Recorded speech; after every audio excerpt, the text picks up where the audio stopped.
राजस्थान के कई जिलों में इस वक्त भीषण गर्मी का दौर चल रहा है।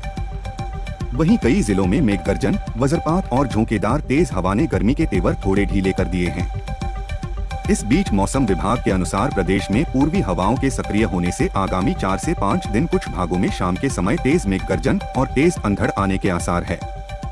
इस दौरान हवा की रफ्तार 50 से 60 किलोमीटर प्रति घंटा रह सकती है।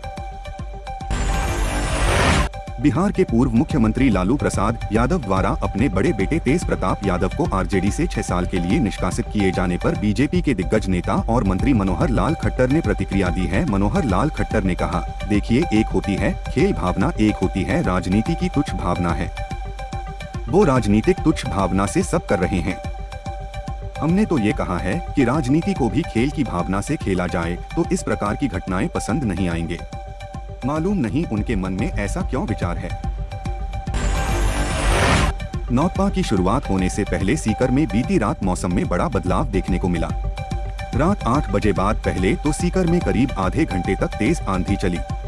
इसके बाद सीकर में तेज बारिश होने के साथ ही चने के आकार के ओले भी गिरे। रात को सीकर में करीब 70 से 80 किलोमीटर प्रति घंटे की रफ्तार से तेज आंधी चली। इस तेज आंधी के चलते सीकर में करीब 40 से 45 साल पुराने पेड़ भी टूट गए। शहर में कई पुराने मकान की दीवार गिर गई तो किसी मकान की छत गिर गई। पिछले 2 हफ्ते से दिल्ली के राम मनोहर लोहिया अस्पताल में भर्ती जम्मू कश्मीर के पूर्व राज्यपाल सत्यपाल मलिक ने सीबीआई की चार्जशीट दाखिल किए जाने के मामले में प्रतिक्रिया दी है। उन्होंने सीबीआई और ईडी से आग्रह किया है कि उन पर झूठे लांछन न लगाए जाएं। उन्होंने कहा कि वह अभी एक कमरे के मकान में रह रहे हैं और उन पर कर्ज भी है।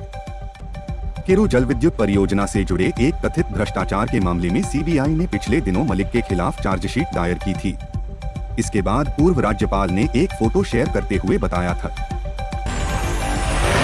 भारत और पाकिस्तान के बीच दशकों पुरानी सिंधु जल संधि को निलंबित करने के भारत के फैसले ने पाकिस्तान में चिंता पैदा कर दी है, जहां लाखों लोग चेनाब जैसी नदियों पर निर्भर हैं, जो दोनों देशों से होकर गुजरती है। 6 दशकों से भी अधिक समय से चेनाब नदी एक संधि के तहत पाकिस्तान में बहती रही है, जिसने युद्धों, राजनीतिक उथल-पुथल और सैन्य टकराव को झेला है। भारत द्वारा सिंधु जल संधि को निलंबित करने की घोषणा के बाद पाकिस्तान एक ऐसे भविष्य के मुहाने पर है जहां पानी भी एक हथियार बन सकता है। कई दिनों से चल रही उठापटक के बाद राजस्थान की राजनीति और युवा आंदोलनों में एक और नया मोड़ आने जा रहा है। रविवार 25 मई को जयपुर के मानसरोवर में युवा आक्रोश महारैली का आयोजन किया जाएगा। इसका राष्ट्रीय लोकतांत्रिक पार्टी (RLP) और इसके संयोजक व नागौर सांसद हनुमान बेनीवाल नेतृत्व कर रहे हैं। बता दें, यह रैली राज्य की सबसे चर्चित सी भर्ती प्रक्रिया को रद्द करवाने, RPSC के पुनर्गठन और युवाओं से जुड़े अनेक मुद्दों को लेकर आयोजित की जा रही है। नौतपा रविवार से शुरू हो गए।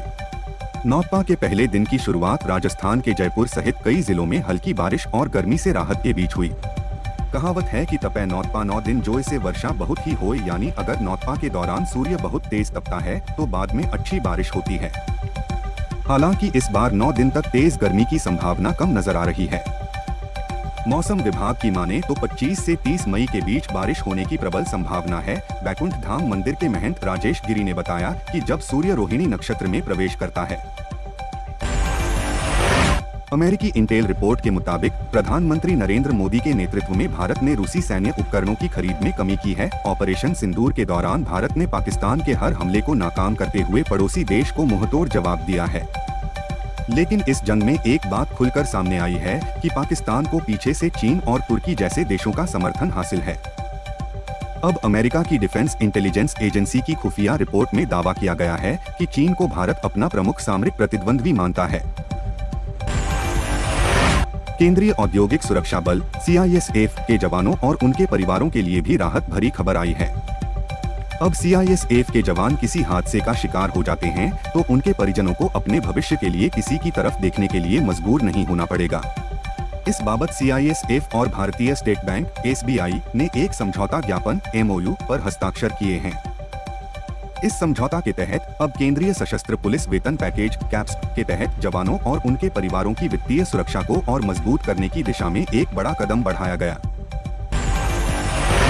अमेरिका में 2 पाकिस्तानी गद्दारों को गिरफ्तार किया गया है जो कि मनी लॉन्ड्रिंग और इमिग्रेशन फ्रॉड में लगे हुए थे।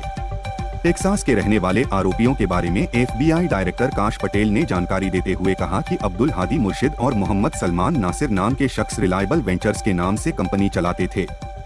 वे वीजा फ्रॉड, अवैध इमिग्रेशन और मनी लॉन्ड्रिंग में संलिप्त थे। मुर्शिद पर अवैध रूप से अमेरिका की नागरिकता लेने की कोशिश करने का भी आरोप है।